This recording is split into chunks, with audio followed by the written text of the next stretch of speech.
मैं काफ़ी दिन से परेशान थी क्योंकि बात बहुत ज़्यादा परेशानी की थी। एक तो मेरे शौहर घर पर नहीं था और मेरे ससुर का रवैया दिन पे दिन अजीब से अजीब होता जा रहा था। मैं अपने शौहर से बहुत ज़्यादा डरती थी, लेकिन अब पानी सर से गुज़र चुका था, इसलिए सोचा कि उससे बात की जाए, क्योंकि मैं उस शख्स के साथ अपने घर में अकेली रहती थी और मुझे अब उससे ज़्यादा डर लगने लगा था। आजकल वैसे भी किसी के बारे में कुछ कहा नहीं जा सकता कि वे होते क्या हैं और क्या नज़र आते हैं, ये तो अलग अलग बात है। मेरे इस घर में अगर कोई था तो सिर्फ मेरा पति ही था, इसलिए मुझे उससे बात ज़रूरी करनी चाहिए थी। पर उससे पहले कि मैं अपने पति से बात करती, मुझे मेरे ससुर के बारे में ऐसी बात पता चल गई कि मैं अपने पति से कुछ भी ना कह सकी। मेरा नाम आयशा है, मेरी उम्र 20 साल थी। मेरे लिए रिश्ते तलाश किए जा रहे थे। मेरे पापा कहते थे कि ऐसी जगह रिश्ता करना है जिनका घर अपना हो और लोग बहुत अच्छे हों, और मेरी माँ का कहना था कि ज़्यादा बड़ा ख़ानदान नहीं होना चाहिए। उसी तरह एक रिश्ता मिल गया जिसमें मेरा पति और सिर्फ उसके पापा ही रहते थे, जो एक घर में रहते थे। घर उनका अपना था और मेरे पति इकलौते बेटे थे। रिश्ते देखने के लिए लड़के के बाप आए थे। उन्होंने कहा कि हमारे ख़ानदान में और कोई नहीं है, कुछ लोग हैं लेकिन वे हमारी खुशियों से खुश नहीं होते।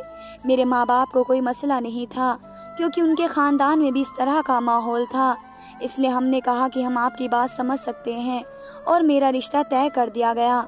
लेकिन लड़का अभी तक हमारे घर नहीं आया था। हमारे घर का माहौल इस तरह का नहीं था कि जैसे अक्सर घरों में होता है। मेरी माँ का कहना था कि शादी से पहले लड़के और लड़की की आपस में एक छोटी सी मुलाकात करवा दी जाए तो कोई बड़ी बात नहीं है, आखिर उनको अपनी ज़िंदगी गुजारनी है। मेरे पापा ने भी कहा कि ऐसा ही करेंगे क्योंकि हमारी शादी की बात पक्की हो चुकी थी, लेकिन लड़का हमारे घर नहीं आ रहा था। एक दिन तो मेरे होने वाले ससुर ने कहा कि मैं अपने बेटे यूसुफ को लेकर आ रहा हूँ। हम लोगों ने घर की साफ कर लिया। मैं थोड़ा बहुत तैयार हो गई और दिल में सोचने लगी कि जिस इंसान के साथ मैंने अपनी सारी ज़िंदगी गुजारनी है उससे थोड़ी बातचीत हो जाएगी। जब मेरे ससुर घर पर आए तो अकेले थे, उनके साथ मेरे होने वाले पति नहीं आए थे। वे बहुत अजीब महसूस कर रहे थे। उन्होंने कहा कि अचानक से कोई काम आ गया था। मेरी माँ ने बात को संभाल लिया और कहा कि कोई बात नहीं, ये तो उसका घर है, अब तो आना जाना लगा रहेगा। लेकिन वह हैरान थी और सोच रही थी कि वह हमारे घर क्यों नहीं आना चाहता। उसे कुछ तो करना चाहिए था। क्या वे खुद अपने होने वाली बीवी को देखना नहीं चाहते थे या वे ज़्यादा ही शर्मा रहे थे? लेकिन आजकल तो लड़कियां भी इतना नहीं शर्माती हैं, तो वे क्यों शर्मा रहे थे? फिर मेरी शादी की तारीख भी आ गई और हम दोनों की शादी हो गई। मैं अपने घर में आई तो मैंने देखा कि वाकई इस घर में कोई औरत नहीं रहती, इसलिए इस घर का बुरा हाल था। मुझे इस घर को साफ करने में 1 महीना लग गया। इस सब के दौरान मेरे पति का रवैया मेरे साथ बिल्कुल भी अच्छा नहीं था। दुनिया वालों के लिए तो हम लोग बिल्कुल ठीक थे और रिवायत के हिसाब से भी ठीक जा रहे थे, लेकिन उस रिश्ते में कोई मोहब्बत और एहसास नहीं था। हम लोग इस तरह ज़िंदगी गुजार रहे थे जैसे बस अपना फ़र्ज़ पूरा कर रहे हैं, जैसे हमारी शादी को 10 साल हो चुके हैं। मुझे ऐसी ज़िंदगी नहीं गुजारनी थी। एक अकेले घर में आने का कोई तो फ़ायदा हो जाना चाहिए था। यहाँ तो मेरी कोई सास भी नहीं थी और ना ही कोई ननंद थी। कोई इस तरह की औरत नहीं थी जो मुझे मेरी मर्ज़ी करने से मना करती। लेकिन मेरा पति मेरा साथ नहीं दे रहा था। जब चाहते कहीं बाहर भी नहीं जाते थे, लेकिन कहीं पर ले जाना तो दूर, वह तो मुझे शहर में भी कहीं लेकर नहीं गए। एक दिन मुझे बाजार जाना था तो उन्होंने कहा कि मेरे ससुर के साथ चली जाओ, और मैं उनके साथ ही चली गई। उनका नाम हैरिस था। वे बहुत अच्छे इंसान थे। 1 महीना मुझे ये घर सेट करने में ही लग गया था। मैं काफ़ी ज़्यादा बिजी रहती थी और जब महीना गुजर गया तब मेरे पति ने बताया कि वे तो बाहर के मुल्क जाना चाहते हैं। हमें पहले बताया गया था कि वे बाहर के मुल्क में काम करते हैं, लेकिन ये भी बताया गया था कि शादी के बाद वे नहीं जाएंगे, यही कोई कारोबार शुरू करेंगे। क्योंकि मेरे पापा को इस बात से एतराज़ था। वे कहते हैं कि जो लोग अपनी बीवियों को शादी करके खुद बाहर के मुल्क चले जाते हैं, उनकी बीवी तो बेवा ही हो जाती हैं, क्योंकि जिस औरत के साथ उसका पति नहीं होता वे सुहागन भी नहीं होती। लेकिन मेरी माँ को इस बात से कोई मसला नहीं था। मेरी माँ कहती थी कि यहाँ पर रहेगा तो 2 पैसे कमाएगा और आजकल 2 पैसों से गुजारा नहीं होता। अगर वहाँ पर रहेगा तो पैसे ज़्यादा कमा लेगा, अपने बीवी बच्चों के काम आएंगे और कौन सा सारी ज़िंदगी वहाँ रहेगा। 2-4 साल मेहनत करने में कोई बुरी बात नहीं है। मेरी माँ ने मुझसे ये कहा था कि अपने पति को जाने दो। ये पति जब सर पर सवार हो जाते हैं तो इंसान का दिल भी तंग हो जाता है। वहाँ पर रहेगा तो तुम इससे सामान मंगवाया करना। अगर अब तुमने इसे रोका तो कहेगा कि मेरी बीवी ने मुझे जाने नहीं दिया, ये मेरी तरक्की के रास्ते में खड़ी हो गई और तुम्हारी कौन सी उससे मोहब्बत की शादी है। तुम यहाँ पर आराम से रहो, उसको जाना है तो जाने दो। मुझे तो समझ नहीं आ रहा था कि मैं अपने पापा की बात मान लेती या फिर अपनी माँ की, लेकिन असल बात तो ये थी कि मेरे पति ने तो अपनी मर्जी करनी थी। इसमें मेरी एक भी बात नहीं सुनी और वह बाहर के मुल्क चला गया। मैंने उससे कहा कि वह कब वापस आएगा तो उसने कहा कि ये भी नहीं पता, वहाँ जाकर पता चलेगा और जब पता चलेगा तो सबसे पहले तुम्हें बताऊंगा। अपने दिल की बात करती तो मुझे भी ये सब कुछ ठीक नहीं लग रहा था और अच्छा भी नहीं लग रहा था कि मेरे पति मुझे छोड़ कर जा रहे हैं। उसने मुझे बताया ही नहीं कि उसे जाना है। इस बात पर मेरे पापा ने उनसे कोई बात नहीं की। मैंने कहा कि कम से कम उनसे पूछते तो सही कि उन्होंने हमसे झूठ क्यों बोला। अगर ऐसी बात थी तो वे हमें पहले भी बता देते ताकि मैं दिमागी तौर पर तैयार होती। पर पापा ने कहा कि हम लड़की वाले हैं, ज्यादा सवाल नहीं कर सकते। मेरा पति तो ऐसा गया जैसे यहाँ से जाके बहुत ज्यादा खुश हो। 3-4 दिन तो उसने मुझसे फ़ोन भी नहीं किया, जबकि कहा था कि फ़ौरन फ़ोन करेगा। उसके बाद भी वे फ़ोन नहीं करता। 15 से 20 दिन गुजर गए। मैंने अपने ससुर से पूछा कि क्या वे आपको कॉल करते हैं, तो उन्होंने कहा कि मुझे भी एक दफ़ा कॉल की थी, खैर खैरियत से पहुँच गया है। मैंने कहा कि मुझे तो नहीं बताया। यह तो मेरे ससुर ने कहा कि बेटा वहाँ के माहौल में सेट होने में थोड़ा टाइम लगता है और फिर वहाँ का टाइम यहाँ के वक्त अलग अलग है। इसका काम भी बड़ी मेहनत वाला है। वह जैसे ही सेट हो जाएगा सबसे पहले तुम्हें कॉल करेगा क्योंकि तुम उसकी बीवी हो। लेकिन उसने मुझे पूरे 1 महीने तक कोई कॉल नहीं की और उसके बाद भी कॉल की तो अपने बाप के कहने पर, क्योंकि मैंने सुन लिया था कि मेरे ससुर उसको कह रहे थे कि बीवी को कॉल क्यों नहीं करते हो। वह उसको डांट रहे थे। उसने तब कहीं मुझे जाकर कॉल की थी और वह भी ऐसी ज़्यादा बात नहीं की, बस फ़र्ज़ पूरा करके कॉल बंद कर दी। मुझे कुछ गड़बड़ लग रही थी। मेरे पति को शायद मुझसे शादी करने में कोई दिलचस्पी नहीं थी, मुझे तो नहीं लग रहा था। उसके अलावा मैं क्या सोच सकती, शुरू दिन से ही उसका रवैया इस किस्म का था। लेकिन मेरे ससुर का कहना था कि तुम ज़्यादा ही सोच रही हो, ऐसी कोई बात नहीं है, सब कुछ ठीक हो जाएगा। इंसान जैसा सोचता है वैसा ही होता है। मेरे पति ने जाने के बाद जब पहली दफ़ा अपनी तनख्वाह भेजी तो हम सब हैरान रह गए। ये तो बहुत ज़्यादा पैसे थे और उसने ये पैसे अपने बाप के लिए ही भेजे थे। मेरे ससुर बहुत ज़्यादा खुश हो गए। अभी तक तो वे जब भी फ़ोन पर मेरे पति से बात करते तो मेरे बारे में ज़रूर कहते थे कि अपनी बीवी को भी वक्त दिया करो, लेकिन इस दफ़ा उन्होंने ऐसी कोई बात नहीं की और बस अपने बेटे का शुक्रिया करते रहे और उस पर फ़ख्र करते रहे, उसे दुआएं देते रहे और कह दी कि तुमने तो इस दफ़ा पहले से ज़्यादा पैसे भेजे हैं। मेरा पति बस अपने बाप को फ़ोन करता था, लेकिन मुझे अब अपने बाप के कहने पर भी फ़ोन नहीं करता और मेरे ससुर ने भी ज़्यादा कहना छोड़ दिया। मैं खुद फ़ोन करती तो कह दे कि मैं बिज़ी हूँ और मेरा भी दिल न करता कि मैं बार बार उन्हें तंग करूँ, लेकिन मुझे याद आता कि माँ बाप के पास चली जाती हूँ, दिल थोड़ा हल्का हो जाता था। इस तरह पूरा महीना गुजर गया और फिर एक दिन मैंने अपने बिस्तर पर कुछ अजीब देखा। मैंने देखा जब मैं सुबह उठी तो मेरे बिस्तर पर सौंफ के दाने पड़े हुए थे। मैंने कहा कि यहाँ बैठकर सौंफ किसने खाई है? मैंने तो नहीं खाई थी। खैर मैंने बिस्तर झाड़ा और इस बात पर ज़्यादा गौर नहीं किया, लेकिन शाम को एक और बात हो गई जिसने मुझे ज़्यादा गौर करने पर मजबूर कर दिया। वह ये कि मेरे ससुर मेरे पति के साथ फ़ोन पर बात कर रहे थे तो मैं फ़ौरन चली गई और मैंने कहा कि मेरी बात करवा दें। अभी मेरा इतना ही कहना था कि उन्होंने खुद ही फ़ोन बंद कर दिया और मुझे कहा कि कॉल बंद हो गई है। मैंने खुद उनको फ़ोन बंद करते हुए देखा था। आखिर वे क्यों नहीं चाहते थे कि मैं अपने पति से बात करूं? उन्होंने कहा कि वे बहुत बिजी है। जैसे भी फ़ोन बंद करने वाला था, लगता है कॉल खुद ही बंद हो गई। दूर से फ़ोन आए तो ऐसा ही होता है। बेटा तुम जाओ जल्दी जल्दी खाना लगा दो, मुझे बहुत भूख लगी है। मुझे काफ़ी मायूसी हुई मैंने सोचा कि मैं अपने घर जाकर अपने पति को कॉल करूंगी। मैं अपने माँ बाप के घर गई तो वहाँ पर मैंने अपने पापा के फ़ोन से अपने पति को कॉल मिलाई, लेकिन उन्होंने मुझसे बात ही नहीं की। कहने लगा मैं बहुत बिजी हूँ, अगर 2-4 मिनट मुझसे बात कर लेते तो क्या हो जाना था। मुझे काफ़ी मायूसी हुई। मेरे माँ बाप को भी अंदाज़ा हो गया। उन्होंने कहा कि क्या वह तुम्हें फ़ोन नहीं करता? तो मैंने कहा नहीं, ऐसी कोई बात नहीं है। लगता है वे आज बिजी थे। उनको इस बात के बारे में क्या बताती जो अभी मुझे खुद ही समझ नहीं आ रही थी। वे बेवजह परेशान हो जाते। रात हुई तो फिर से मेरे बिस्तर पर सौंफ के दाने पड़े थे। मैं फिर से हैरान हुई और इस बात पर ज़्यादा हैरान थी कि हमारे घर में सौंफ थी ही नहीं। फिर मेरे बिस्तर के ऊपर ये सौंफ कहाँ से आ जाती थी। आजकल मेरी तबीयत भी ख़राब रहने लगी। मेरी तबीयत की ख़राबी की कोई वजह नहीं थी। मेरी माँ ने कहा कि कहीं तुम माँ तो नहीं बनने वाली हो। मैंने जाकर चेकअप करवा लिए, लेकिन ऐसा भी कुछ नहीं था। उस दिन मेरे घर में मेरी एक कजिन भी आई हुई थी जो मेरी बहुत अच्छी दोस्त थी। मैं अपनी माँ को सब कुछ नहीं बताती थी, लेकिन उसको बता देती थी।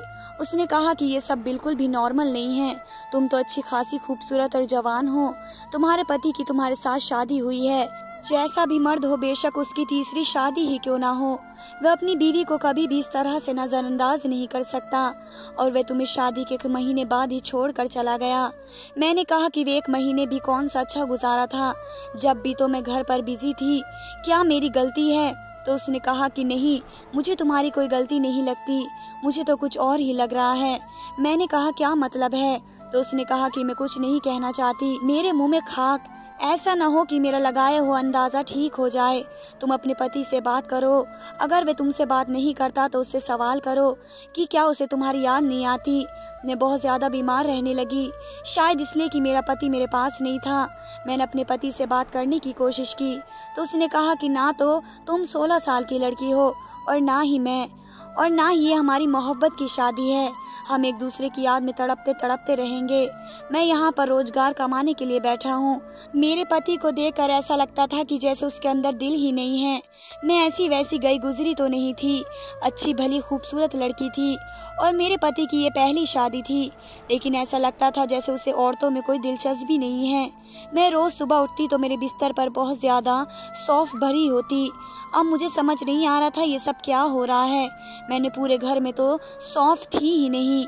एक दिन मेरे पति के खानदान में एक औरत ने हमारी दावत की। उसने कहा कि तुम्हारे पति तो जल्दी ही वापस चला गया, लेकिन तुम्हारी दावत तो हमने करनी है। जब मैं उनके घर गई तो उनके घर में कुछ चीज़ें बनी हुई थी जो दीवार से लगाई गई थी, बहुत ज़्यादा प्यारी लग रही थी। मैंने कहा कि ये किसने बनाया? तो उन्होंने कहा कि ये तुम्हारे पति ने बनाई हैं, उनको उन सारी चीज़ों का शौक है। मैंने कहा कब से? तो वे बताने लगी कि वे ऐसी चीज़ बनाते रहते हैं और हमारे ख़ानदान के सबसे ज़्यादा आशिक मिजाज लड़के थे। मैंने कहा कि आशिक मिजाज, ये लफ्ज़ तो मेरे पति के लिए बिल्कुल भी मुनासिब नहीं था, क्योंकि मैंने उसके अंदर ऐसी कोई भी हरकत नहीं देखी। उसने तो अपनी बीवी से भी कभी प्यार से बात नहीं की। तो वह लड़की मुझे कहने लगी कि एक दफ़ा तो मेरे पीछे भी पड़े हुए थे, लेकिन मैं तो उससे उम्र में बड़ी थी। मुझे लगता था कि वे मजाक करते हैं, लेकिन ये बात सच थी। लेकिन खैर, मेरी शादी कब से हो गई थी और मेरे तो 2 बच्चे भी हैं। मैं 2 बच्चों की माँ बन गई हूँ। ऊपर वाला तुम्हारे यहाँ भी खुशी लाए। मैंने पूछा कि तुम वाकई मेरे शौहर के बारे में बात कर रही हो? तो उसने बताया कि हाँ।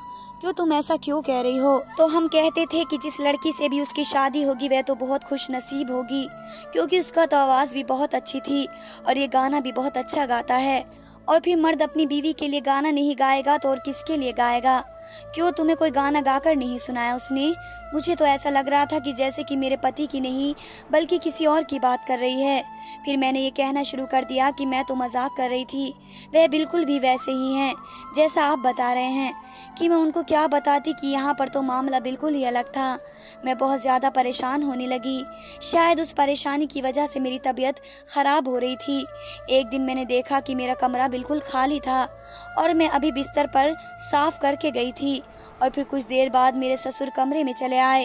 रात होने वाली थी और सोने से पहले मैं सारे काम खत्म कर चुकी थी। मैंने सोचा कि उनका मेरे कमरे में क्या काम है, लेकिन मैं उनके पीछे नहीं गई क्योंकि जाहिर है मैं इनके पीछे कैसे जा सकती थी। वे थोड़ी देर बाद वहाँ से वापस आ गए।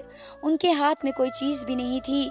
मैं सोचने लगी कि शायद किसी चीज़ की ज़रूरत होगी, तभी वे अंदर गए होंगे, लेकिन मैं उनसे सवाल नहीं कर सकती थी। वे पूरा घर उनका था और मेरा पति कौन सा मेरे साथ रहता था जो वे मेरे कमरे में आने से पहले दरवाजे पर दस्तक देते या फिर कुछ सोच समझ कर कमरे में आते, क्योंकि मैं तो अकेली ही रहती थी। मैं जब कमरे में दाखिल हुई तो मेरे कदमों तले ज़मीन निकल गई क्योंकि मेरे बिस्तर के ऊपर फिर से सौंफ के दाने पड़े हुए थे। अब मुझे शक पड़ गया कि अभी थोड़ी देर पहले तो मैं उस बिस्तर को साफ करके गई थी और अब मेरे ससुर कमरे में आए और उनके जाने के बाद ये दाने पड़े हुए हैं। मैंने वे दाने उठा लिए। ये देखने में तो आम सौंफ लग रही थी। मैंने तुमको अपने पास रख लिया और मैं सोचने लग गई कि अगर हरकत मेरे ससुर की है तो उसके पीछे उनका क्या मकसद हो सकता है। मेरे पति के साथ मेरा ऐसा कोई रिश्ता नहीं था कि मैं उनसे कोई सवाल करती और पूछती कि आप मेरे साथ ऐसा क्यों कर रहे हैं, लेकिन मेरे दिमाग में कुछ और ही चलने लगा। पता नहीं मेरे अपने दिमाग में क्या चल रहा था। मैं हजारों तन्हा की बातें सोच रही थी। अब मेरे बिस्तर पर रोज ही सौंफ के दाने मिलते, उन दानों को जमा कर लेती और एक डिब्बे के अंदर डाल कर रख देती। मेरी तबीयत काफ़ी ख़राब रहने लगी, लेकिन अभी कुछ दिनों से मैं बिल्कुल ठीक थी। मेरे पति का रवैया तो इस तरह का हो गया कि अगर मैं उसे 2 महीने भी कॉल नहीं करती तो वे मुझसे गलती से भी कॉल नहीं करता था। और मेरे ससुर भी अब मेरे साथ अजीब रवैया रख रहे थे। उन्होंने भी मुझे इस तरह से इस्तेमाल करना शुरू कर दिया कि सिर्फ उस घर का काम करने के लिए हूँ। पहले तो मेरे से पूछ भी लेते थे कि कोई चीज़ चाहिए या तुम्हें कहीं जाना है तो छोड़ आता हूँ। अब तो उन्होंने मुझे बिल्कुल ही एक कोने में रख दिया था, जैसे मैं इस घर में बहू नहीं नौकरानी हूँ। मैंने ये बात किसी को नहीं बताई। एक दिन मैंने वही सारी सौंफ जो एक हफ्ते से जमा कर रही थी उनको अपने ससुर के लिए चाय में मिला कर डाल दी और उनको चाय पिला दी, क्योंकि वही मेरे बिस्तर पर सौंफ के दाने रख रहे थे। उनका मकसद क्या था मुझे जानने के लिए ये सब करना ही पड़ा। मैंने उनको चाय पिला दी और बाद में अपने कमरे में आ गई। थोड़ी देर तो कुछ भी नहीं हुआ। मैं समझने लगी कि मैं वैसे ही वहम कर रही हूँ, लेकिन फिर अचानक उनके कमरे से अजीब आवाज़ें आने लगी, जैसे उनका सांस बंद हो रहा है। उनकी तबीयत बहुत ज़्यादा ख़राब हो गई। मैंने अपने पास वाली औरत के पति को बुलाया और उनसे मदद मांगी। वे उनको अस्पताल लेकर गए। डॉक्टर ने कहा कि उनको किसी ने जहर दिया है। मेरे तो कदमों तले ज़मीन निकल गई। मेरे पति भी 1 हफ्ते के अंदर ही वापस आ गए। मेरे ससुर की हालत पहले से बेहतर थी।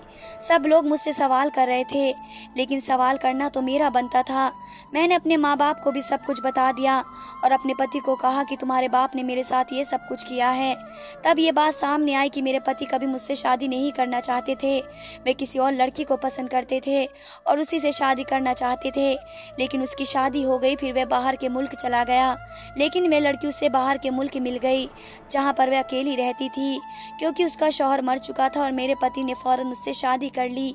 उसे अपनी मोहब्बत मिल गई, लेकिन मेरी जिंदगी बर्बाद हो गई। इसलिए वे मेरे से जान छुड़ाना चाहते थे और मेरे ससुर मुझ पर जादू कर रहे थे ताकि मैं बीमार हो जाऊं और मर जाऊं। साथ मुझे जहर भी दे रहे थे। बाप बेटे दोनों ही बहुत ज़्यादा खुदगर्ज थे। उनको सिर्फ अपनी ज़िंदगी से मतलब था। मुझे इस्तेमाल करते रहे ताकि मैं घर के काम करती रहूं, और जब मेरी ज़रूरत ना रही तो मुझे जान से मारने की कोशिश की। मैंने उन पर केस कर दिया और अपने पति से तलाक लेकर अपने घर वापस आ गई। मेरी ज़िंदगी बर्बाद हो गई, पर मेरे साथ कोई और ज़िंदगी बर्बाद होने से बच गई। अगर मैं माँ बन जाती तो फिर मेरे बच्चों की ज़िंदगी बर्बाद हो जाती। आखिर मैं भी यही कहना चाहूँगी कि अपनी बेटियों के रिश्ते लोग देख कर करें। दुनिया में अच्छे तो बुरे लोग भी होते हैं, लेकिन उनको पहचानने की अकल भी ऊपर वाले ने हमें दे रखी है। मेरे शौहर से जब यह पूछा गया कि वह चाहता तो मुझे तलाक भी दे सकता था, फिर मुझे जान से क्यों मारना चाहा? क्योंकि इसकी वजह ये थी कि मेरे पापा ने हक महर बहुत ज़्यादा लिखवाई थी जो उसे हर हाल में देनी पड़ती, इसलिए वह मुझे जान से मारना चाहता था। समझ नहीं आता कि इंसान क्या कर रहे हैं। जिन चीज़ों को लड़की की हिफाजत के लिए बनाया गया है वह भी उससे नुकसान पहुंचाने के लिए इस्तेमाल कर दी जाती हैं। मैं 2 साल अपने घर बैठी रही और मेरे लिए कोई रिश्ता नहीं आया। फिर उसके बाद एक बहुत अच्छे इंसान का रिश्ता आया और अब मैं उसके साथ बहुत खुश हूँ। जबकि मुझे पता चला कि मेरे पहले पति जो उसकी बीवी ने छोड़ दिया, जो बाहर के मुल्क में रहती थी, और अब वे दोनों बाप बेटे एक ही घर में रहते हैं और खुद ही कच्ची पक्की रोटी पका कर खा रहे हैं। शायद उनकी यही सजा थी। धन्यवाद दोस्तों।